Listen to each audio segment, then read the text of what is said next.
I'm Michael Paluska.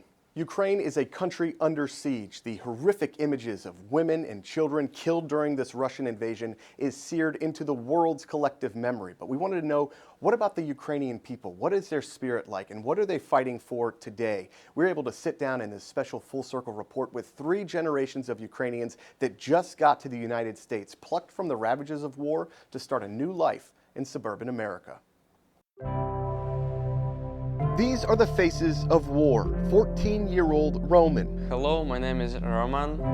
I am 14 and I love USA. His 11-year-old sister Milana. Привет, меня зовут Милана, мне 11 лет. And 3-year-old brother Katalin, the youngest and bravest, filled with all the strength of Ukraine. Their quiet, peaceful lives shattered as sounds of war filled the night sky overhead. When the rockets would go over, they would feel the whole house kind of shake and shift. They started getting notices that when you hear the sirens, you have to immediately go, and they knew that it was real and that it was big and that it was dangerous. Women and children make up a majority of refugees, and according to UNICEF, the United Nations Children's Fund, more than 2.2 million children are now refugees. And based on verified reports, on average, 2 children are killed, 4+ wounded by attacks in urban populated areas every single day. Snezhana Korbanova didn't want her family to become a statistic. So the first thing is, welcome to America. Добро пожаловать в Америку. And we're really glad you're here. Так рада, что ты здесь. Да, спасибо, thank you. Snezhana, her husband Victor, and 3 children are the lucky ones. For them, it just almost feels like a miracle. That miracle of how the family arrived here in this fully furnished, updated home in the middle of suburban Pasco County is one of luck, fate, and perfect timing. At a refugee camp on the border of Ukraine and Romania, Snezhana made a friend. Мне ответил, подожди, я тебе могу помочь. He said, hang on, I think I might be able to help you.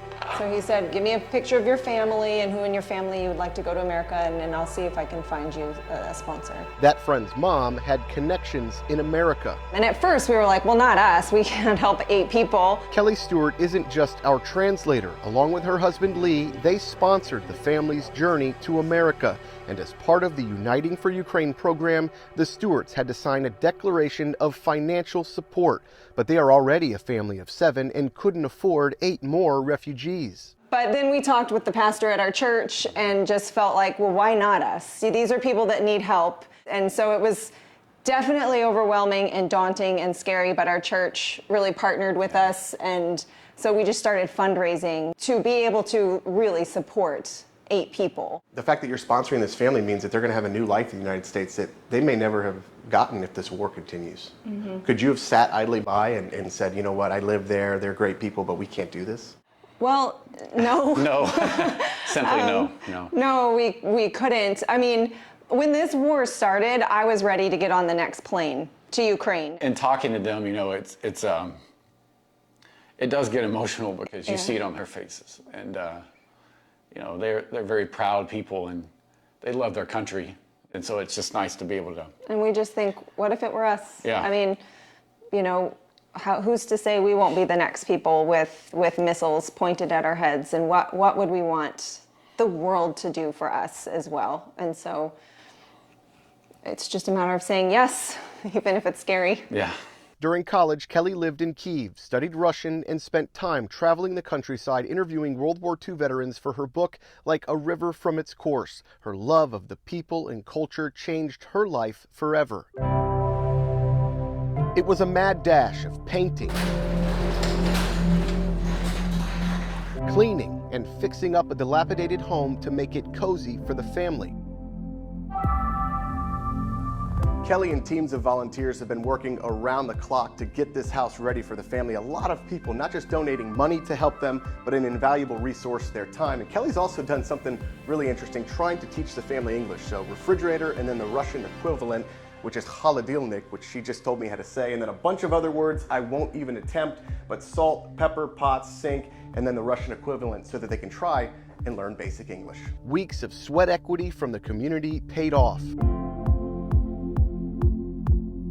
On July 20th, the family, for the first time ever, set foot on U.S. soil and walked into their new home.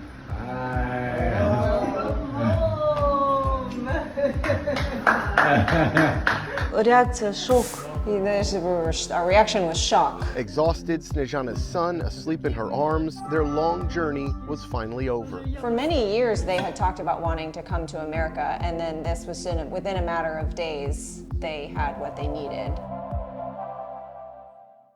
Розочка, запали. Grandpa Misha misses his rose garden in Ukraine and the country they left behind, but the family wants their future to be here in America, but they're still incomplete. We've introduced you to 6 people. 2 are still in Romania. Мою сестру Глорию, да, она должна приехать. Yeah, she needs to come. И моя мама должна с ней приехать. And my mom will come with her.